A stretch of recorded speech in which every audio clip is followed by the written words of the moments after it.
Eu só quero que você me diga, olhando no espelho, quem é você? Você é um ser graças a Deus ou um ser ai meu Deus?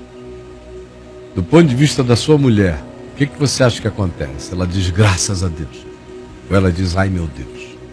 Seu marido diz graças a Deus ou diz ai meu Deus? Eu não estou falando de porque ele está sendo flagrado em nada, não. É porque quando você chega, mesmo que esteja tudo tranquilo, você perturba. Os seus pais, que querem muito que você volte para casa e ao mesmo tempo ficam com pavor de que você volte para casa. Querem muito porque querem que você volte bem. Ficam com pavor porque estão cansados da experiência de que a sua presença conturba tudo e todos. É um ai meu Deus. E assim vá olhando para você e veja o que a sua vida provoca. As pessoas têm medo de você, fogem de você, se escondem de você, evitam você. Ou na sua presença é uma coisa, longe de você é outra. Ou existe aqui entre nós aqueles que tomaram a decisão de que vão ser e viver como entes, graças a Deus. Que é possível você deixar de ser um ser, ai meu Deus, para se tornar um ser, graças a Deus. Acho que na história do Novo Testamento, provavelmente, o melhor e mais forte exemplo disso seja Saulo de Tarso, Paulo, o apóstolo. Ele, Saulo, era um ai meu Deus constante. Apocalíptico. Respirando ameaças, obrigava a blasfemar, prendia, encarcerava, maltratava, arrancava credos anticristãos do coração do pessoal para afirmar a heresia e a fragilidade deles. Pintou e bordou desgraças infernais na alma de pessoas durante alguns anos. Era a maior ameaça, era o ai meu Deus supremo, quando se tratava da relação dos cristãos, dos discípulos com as autoridades de Israel. Paulo era o CEO, era o executivo daquela maldade. Ai, ai, ai, meu Deus. A ponto de que quando ele encontra Jesus e muda, olha no espelho, na luz e se converte, ninguém cria. Não era possível que um ente, ai meu Deus, daquele jeito, se transformasse num ente, graças a Deus, da noite para o dia. Era impossível crer. Impossível crer. Ninguém queria estar com ele. Ninguém queria. Fugindo dele. Teve que ter o Barnabé para chegar e ir lá e dizer, vem cá, irmão. E histórias antigas dizem que Barnabé era muito provavelmente primo de Paulo. Então, tinha um parentesco entre eles, tinha um conhecimento anterior. O próprio Barnabé era extremamente versado nas escrituras do Velho Testamento, nos profetas, na Torá, nos Salmos. E por isso, uma das pessoas sobre as quais se ventila a possibilidade de que seja a autora da carta aos Hebreus, uma delas é Barnabé. Quando se pensa em quem teria o estofo para produzir algo daquele nível. Então, muitos pensadores e comentaristas estudiosos no curso da igreja atribuíram a carta a Barnabé, embora a opinião majoritária é que fosse de Paulo. A maior parte do tempo. Por causa do estilo literário, né, Caio? Também, embora Paulo tenha outros estilos, mas muito também por causa do conhecimento bíblico e da capacidade de usar o Velho Testamento daquele modo retoricamente argumentativo, como ele faz, até com muito mais extensividade do que em Hebreus, do que em Romanos, onde ele usa muito salmos e outros textos e referências de maneira retórica e vai fazendo perguntas e mostrando quais eram as implicações daquele sentir, entender e pensar. Lá em Hebreus, ele faz a mesma coisa de maneira até mais ampla, com citações e a exploração mais vasta do significado e do que se dessignificou no Velho Testamento e ao mesmo tempo do que se ressignificou porque foi cumprido e encarnado em Jesus. Então, sobretudo, é por essa capacidade de construir um pensamento tão claro, límpido e com tanto embasamento, numa literariedade tão maviosa, pouca gente se percebe com essa capacidade de Paulo. Nunca ninguém pensou que fosse Pedro ou qualquer um, porque já se sabe que não seria. Né? Há uma capacitação no escritor daquele texto ali, mas não é disso que a gente está falando. Eu não quero que isso seja um desvio aqui, então esqueça tudo que eu disse. Eu quero que você se foque nesse fato simples.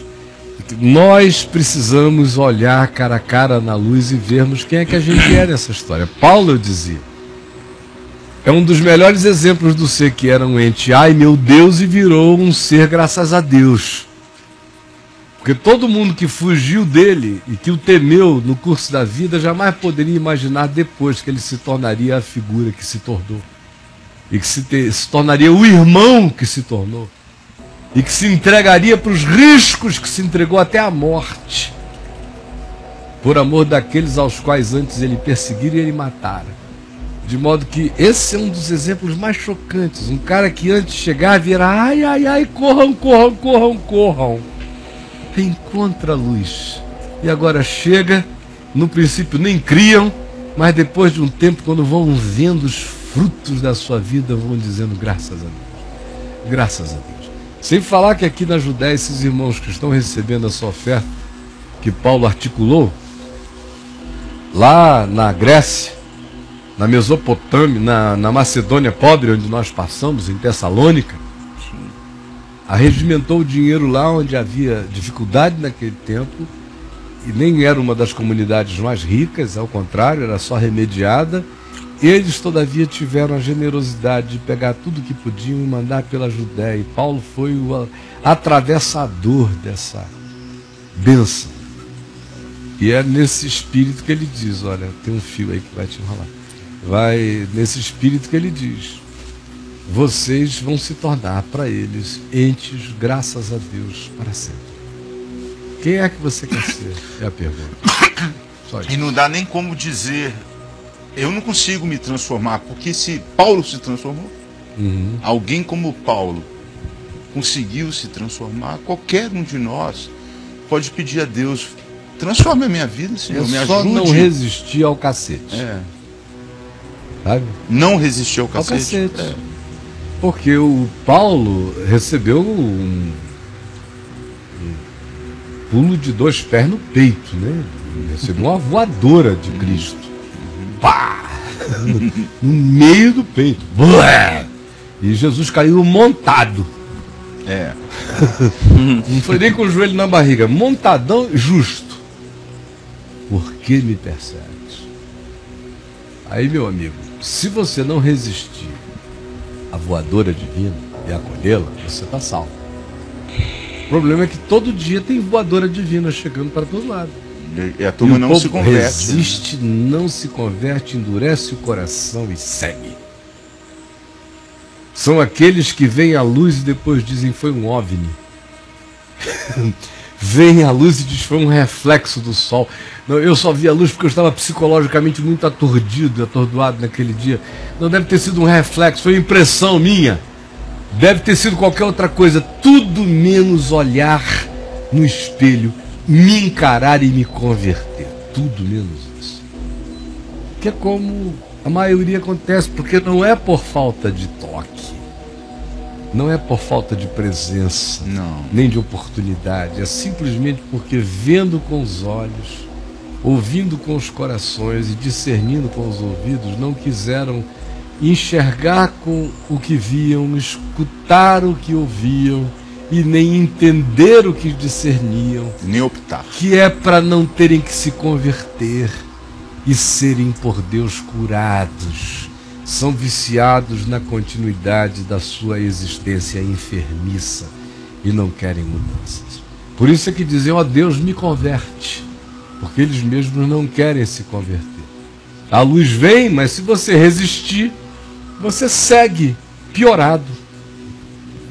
Imagina se Paulo tivesse ido para Damasco e uma semana depois aquilo tivesse sido processado apenas como um fenômeno. Nele, né? Nele. Ele ia virar o pior diabo que o mundo já conheceu. Não é à toa quando o cara diz: fiel é a palavra e digna de toda aceitação que Cristo Jesus veio ao mundo buscar os pecadores, salvar os pecadores, dos quais eu sou o principal. Ele sabia o potencial dele de esfolar, cara, de matar e de arrebentar. E as intenções que ele tinha também. Como ele foi movido, ele sabia que poderes poderiam operar nele para a morte, até o fim. De envergonhá-lo depois. Ele diz, lá em Romanos, né, 6, as coisas que um dia nos orgulhamos, hoje são aquelas das quais nos envergonhamos. Por isso, o que eles fazem oculto, só referir é vergonha. Deixa isso fora. Não vamos dar ênfase nisso. Não no que a desgraça fez em nós, mas no que a graça de Deus está fazendo na gente. E aí, Braulinho? Muito bom, né? Esse Paulo é muito doido.